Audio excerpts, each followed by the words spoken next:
Welcome back to Raw is Retro for the Sharpshooters on YouTube. I am your host, the Big Ross Man, and with me, as ever, is Lord Manny Hayes. I think I'm going to go with King. King Manny King Hayes. Manny Hayes. You've had an upgrade. Have you won a King of the Ring tournament recently? No, it's just like everything I do.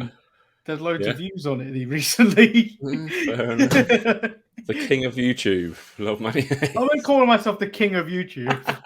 King of this channel. Yeah, fair enough. Yeah, you are all across this channel. There's no denying that. But we are here to talk about Raw from 1998. This is the go-home show to the fantastic SummerSlam 1998. We won't do a show on that, but we will recap the results at the end of this. I mean, there is a watch along that exists already. If you want, yeah, me and Marcus did one. Go search the archives of watch along. There is a watch along of me and Marcus doing this show. However, if you do want to watch something interesting, I think next Monday, because this episode is Friday. Yep. Me and Marcus, I don't know if you want to join, are doing a watch along of SummerSlam 1992 as we gear up to the next stadium show in the UK, Clash of the Castle. Nice. It's almost like this stuff is planned. I mean, it was, but it was a spur of the moment plan that happened. SummerSlam 92. That happened. What happened? That happened on the 300 watch along. It was Shawn Michaels. I mean, it was Bret Hart versus Bulldog. Remember that? Bulldog. But then I don't remember anything else from that. I remember Warrior Savage because I was a big Warrior guy, and I can remember Legion of Doom driving to the ring on their motorbikes, and that is about it. I'm just looking at the rest of the cards. I don't remember any of it. Yeah. Fair enough. Yeah, I might be free for that. I'll check my schedule and we will find out. But yeah, I believe it is bank holiday. Okay, I am working, but yeah, I might be available. Yeah, the retail industry doesn't stop for no man. I'll get a whole hour shutting earlier. Look at that, a whole hour less. The only time it ever shuts is Easter Sunday and I believe Christmas Day. Yep, that's it. And I still have to go in because I work in a pet shop and those animals still need feeding. So I have to go in and feed those animals on those days. Put out more food. on Christmas Eve. That's not about it, to be fair. Anyway, let's talk about what we were watching in 1998. It is Raw is War. It starts with The Undertaker coming out of the dressing room, and Kane is behind him. That's it. They are in cahoots. In cahoots. So much cahooting going on. They come down to the ring after the intro. Don't really say a lot, really. Yeah, the segment dragged on forever. The Hell in the Cell was in attendance. Yeah, JR's fuming that no one's told him why there's a cell above the ring. We'll get to that later.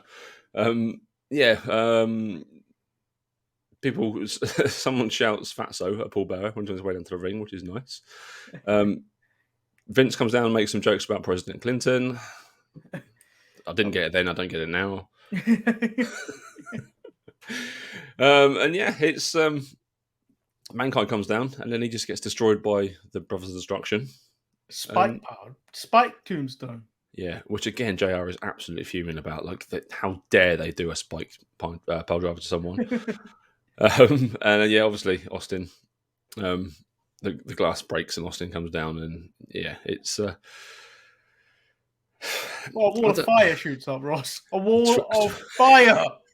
Fire! True. Probably the first kind of... we'd had the Inferno match by this point, haven't we?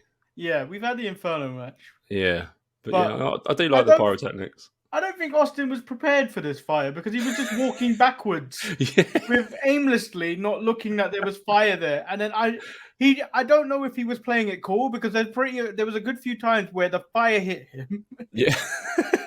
Yeah, and he is not fully clothed at this point. He's not dressed up like Kane was for the first the Inferno match. Yeah, I mean, it's an alright start. It sets up the biggest feud going right now. It is Undertaker and Austin. It kind of transitions Kane and Mankind into what we get later on and what we'll get going forward. I mean, they're your four biggest guys, really. Bar Triple H and Rock, who aren't quite there yet. It does what it's supposed to do. It's just not massively exciting, really. No, but I think what I've learned in this kind of era was their roster was so small. Yeah. But they utilized everyone. When you think of how big the WWE roster is today, yeah, and given that they've cut so many people, yet they still can't utilize everyone. And then when you go over to the other side of AEW, they're not 150 people. I saw someone say this week. yeah, you're not and they're still not able to utilize everyone but when the roster was so small in 98, and you could even see it in WCW, but their roster was bigger. Yeah. They still managed to find time for most people. Yeah. And even if they weren't in matches, they stuck them in NWO. So they got screen time every single week. Doesn't matter who you were on telly. I suppose they had 2 hours of TV, didn't they? They had Raw, and that was it. They had Sunday Night Heat, but yeah, they had Heat, and then I think SmackDown came next year.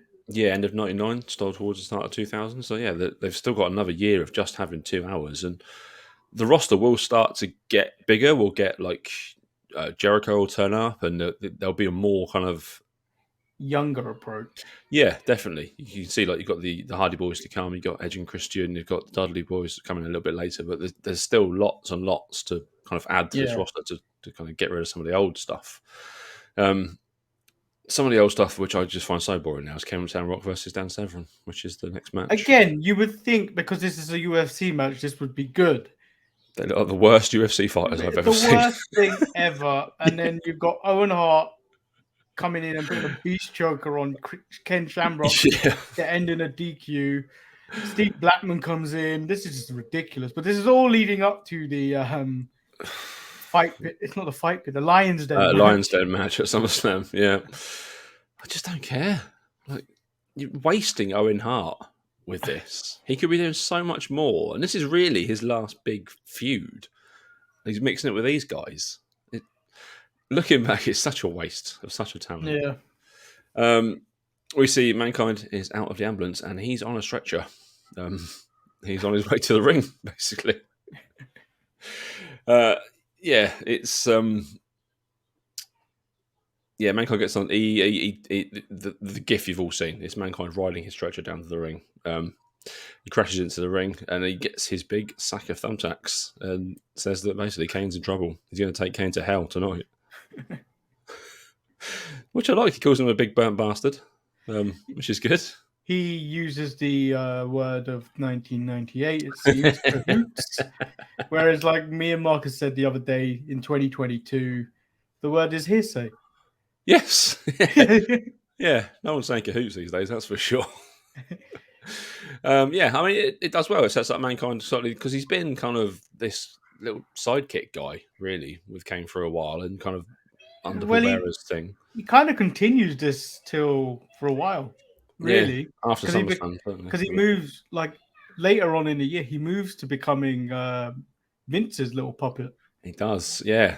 Right up to Survivor Series and just beyond, really, until The Rock turns, doesn't he? Yeah, so he's got another couple of months of being a puppet. Yeah. We will eventually. I mean, if we do this for long enough, we're going to get to the Mankind and Triple H stuff, which kind of makes Triple H, and that's really exciting to see what Mankind will become. Sable appears, and then she the oddities. Brings out the oddities. Yeah, and we're told that the Insane Clown Posse will be at SummerSlam. We can all look forward to that. They're terrible. We're supposed to have a match. It's supposed to be Kurgan versus Mark Marrow. It doesn't happen, really. A minute, really? It's a DQ finish. Minute DQ. Yeah. Your standard Raw thing in 98, isn't it? Between two guys that haven't really got much. I like how the notes on this said Kurgan holds onto what's left of his dick and balls as Luna helps Sable backstage. Yeah, fair enough. Yeah, that's about right. It's just such a Mark Merrow is a really good wrestler. I don't get what he's doing mixing it with this. Like, I suppose he's a mid card for life, but he's getting Sable over. Well, yeah, I mean that is his job, isn't it? At this point, how long is it until she kind of leaves him in real life? I think they left. I thought it wasn't probably long after this because. Yeah, she's a big star and he is not a big star anymore. Yeah. We see X-Pac backstage, pissing on someone's boots. That's JE double F. JARRETTs boots. Yeah, obviously, yeah. Setting up their feud or continuing their feud. They've got a hair versus hair match next week's SummerSlam. Yeah. Then we get the new Age Outlaws versus Southern Justice, conveniently timed. Southern Justice are Jarrett's boys.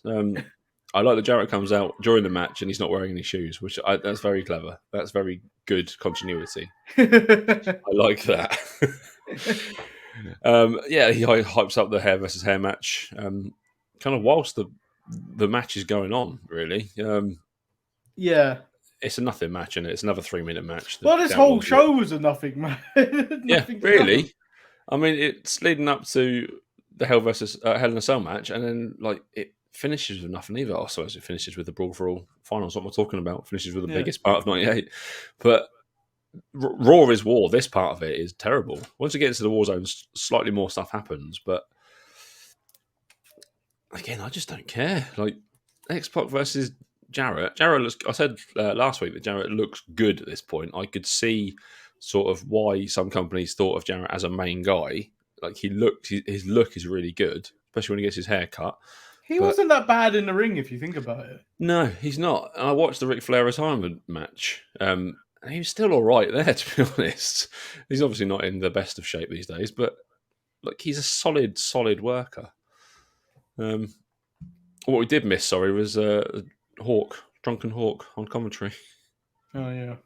Because we needed that. Yeah. Why are they still pushing this? Just leave the guy alone. That's the end of Raw's War. We enter the War Zone. It's a Hell in a Cell match. Kane with The Undertaker versus Mankind. This is good. This is good for the kind of 6 minutes or so before Austin appears. I was quite enjoying this. Well, I did when he climbed to the top of the cell. I was like, "Really? There's only one way down from there?" Yeah. Yeah, it's a hard hitting match.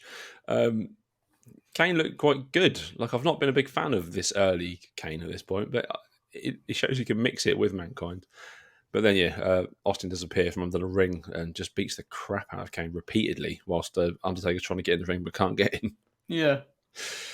And then Austin he stuns Kane. He swears at everyone. Everyone's wiped out, and Austin's stands tall, basically. Yeah, and then Taker gets his leg into the cage as he climbs up. Yes. But then Vince sees this and then lifts the cage up because that's his main event. That's his moneymaker. I like that from Vince, yeah. Never mind the fact there's a man sat on top of the cage. I want to lift that thing up with him on there. A big man who's not probably the most... his balance maybe is not the best on the cage at the top there. He's no Jeff Hardy or someone like that, is he? Well, and then we come back from the break and Undertaker and Kane are now in the ring. Yeah. Called Steve Austin a coward for what he did. And now it's personal. It's personal, yeah. Surely it was personal before. Taker never really mentioned that he just wanted the title. He wanted to beat Austin. Yeah. We get a China awkward segment. Yeah, very considering awkward. What this leads up to, this is weird and well, so they basically the rest of the nation hold China. Yep. And then Rock says you're gonna kiss him, and then you're gonna kiss Mark Henry. I was like, this looked like borderline rape that was going on TV, and it was just very awkward to watch today. I can't believe I would have enjoyed this kind of nonsense. If he ever does run for president, this is getting brought up. And the Chinese thing. And the Chinese thing, and the pie references to Lillian, and I mean, he could be screwed. He needs to peacock do him a massive favour, basically, if he's never run for president. But then Shawn Michaels turns up out of nowhere. Yeah, makes hits Michael with the chair. Yeah, just does his little dance as well. Why? I like how when he returns to commentary, he didn't say he did it for DX. He did it for China because him and China are really good friends. I wonder if him and Triple H have had a little falling out at this point, or. Well, it was like the other week. What was it? They made he didn't want to make any reference to DX. Yeah, didn't mention him at all, did he? So yeah, it's weird. It's awkward. It feels awkward. Also, I don't know how they managed to get locked in the locker room. DX, like forklift. They put a forklift. Yeah, but forklifts make noise driving forward or backwards. If they're backwards, there's an alarm going off. And if they're forwards, they're not like silent machines. They're big, heavy machines. Yeah, but maybe they thought, oh, work's going on outside. Why do I care? True, maybe.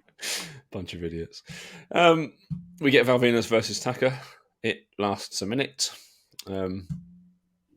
Triple H hits Val Venis with a chair and it's a DQ. Like, what's the point? Just have DX come out. Like, there's no need to put on the charade of a match just for this to happen. He says the Rock will be his bitch at SummerSlam. It's nice. From the man now running the company. We get another 1 minute match. This is X-Pac versus Gangrel.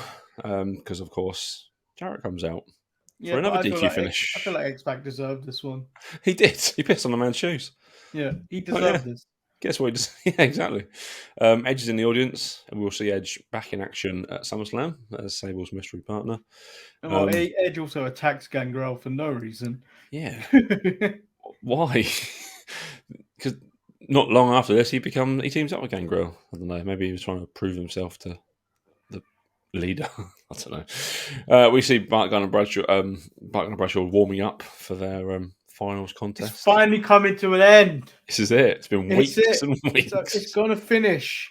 The Brawl for All is over. Yeah. Why is Austin... Undertaker's got a casket with him as well. Okay, wait. So Bart Gunn knocks out Bradshaw. Yes. He gets his $75,000 check. Do you reckon that was real? No. He actually got that? No. Vince wasn't a millionaire at this point. If it was real, I'd happily get knocked out of $25,000. That's fine. Yeah, it doesn't make any sense why there was a casket. Yeah, because we said before, like, has he just brought that with him on the off chance that it all kicks off tonight, or is this a really good forward planning by the Undertaker? I don't know. We haven't seen him make a casket for a long time. Yeah, and then more fire as Austin comes out. Yes. Fire everywhere. I mean, it's kind of the same. If you haven't watched this, but you think of an ending to Raw in the Attitude Era, it's exactly what you're thinking it's going to be. It's chaos, and Austin kind of stands tall. Organized chaos. Well, yeah. This was organized chaos. There have been episodes before where it was just like, what the hell is going on? Why is it ending like this? Pure chaos. Vince wasn't there that night, so they just did what they wanted. This is going to be tricky, but your match of the night is only really one, isn't there? There isn't any, really, Ross. Can you really? I wouldn't even give it to the Hell in a Cell because there was more nonsense going on everywhere else. And that finished in a DQ. How does a Hell in a Cell finish in a DQ? Because Hebner called for the bell. Like, that doesn't make sense. Yeah, so it doesn't make any sense whatsoever. So I'm giving this ungradable this week. There's got to be something. There isn't anything. It's terrible. The only thing with a proper finish is Bart Gunn versus Bradshaw. True, and that's not even wrestling on the wrestling show. Yeah, good point. My MVP is definitely Mankind. He put in a lot of work tonight. He was great. My MVP is Bart Gunn because now the Brawl for All is over. He brought it to a close. Brawl for All is over. Now we don't have to see anything else until WrestleMania 50. How long is that? That's like 6 months away. Yeah, so I don't know what he does for the next 6 months. January, February, March, April, May. It's almost 10 months away. What is he? We need, Bart Gunn must appear, or suddenly just gets thrown back into a boxing match with a real boxer. But yeah, that was our go home show to SummerSlam. What a disappointing go home show. If people think like go home shows to pay-per-views now are terrible, just go back and watch this episode of Raw. Because nothing happens really, apart from the same four guys do the same four things over and over. Oh, so according to his interview in Dark Side of the Ring, right. For the episode of Brawl for All, Bart Gunn said he sat at home for months following being told by Vince Russo that creative had nothing for him at the time. Despite this, while still under WWF contract, Gunn would sign with All Japan Pro Wrestling in October 1998, wrestling there for 3 months up until January 1999. Fair play. After returning to WWF television in February 1999, WWF sent him to be trained by Ray Rinaldi, notable for training Mark Mero for a WrestleMania match against Butterbean. Match. Gunn would then briefly feud with Holly and Williams. Don't know who they were referring to. Both angry at having been beaten in the tournament, then later masking himself and pushing Gunn off the stage, preventing him from winning the hardcore title from Hardcore Holly.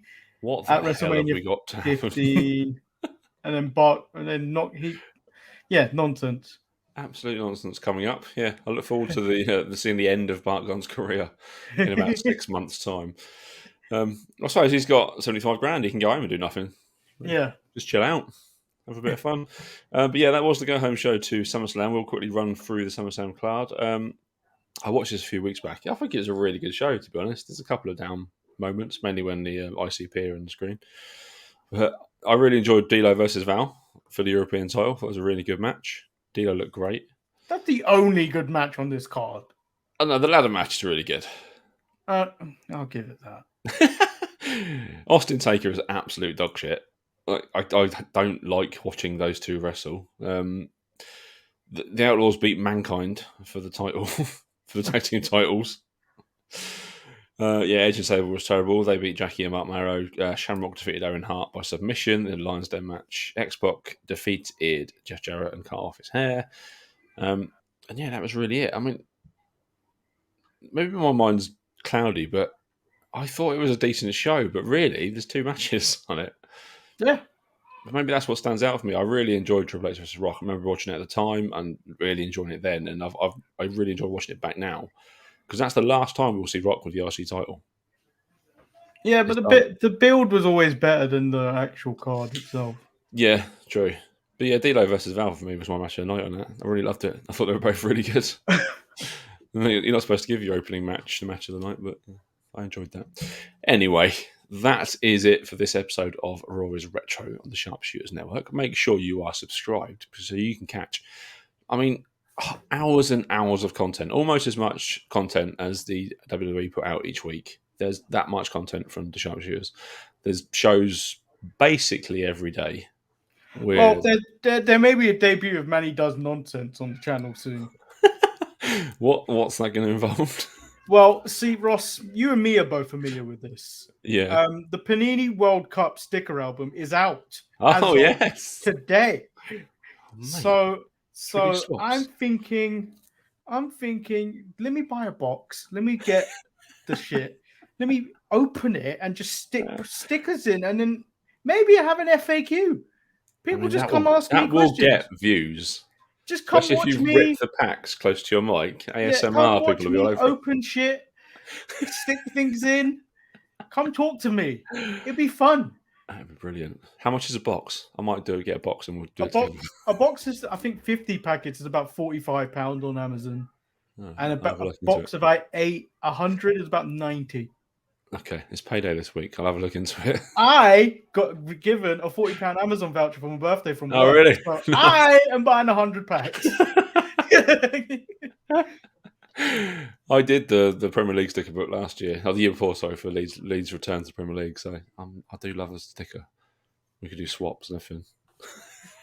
I fully intend to complete that book. So you can catch that on the Sharpshooters. Make sure you're subscribed. Hit that like button. Thank you for people that have subscribed recently. Takes us over that 300 mark. On the march to 400 now. What's the plan for 400? Harry Potter film, isn't it? Well, we talk about Harry Potter far too much on this show, so so it only makes sense. And the episode, I mean, the film where we essentially got copyright striked was when we played My Boys. And I think it's only right that we watched that film. I mean, I've seen the Harry Potter films so many times. My 8-year-old daughter watches them on just repeat.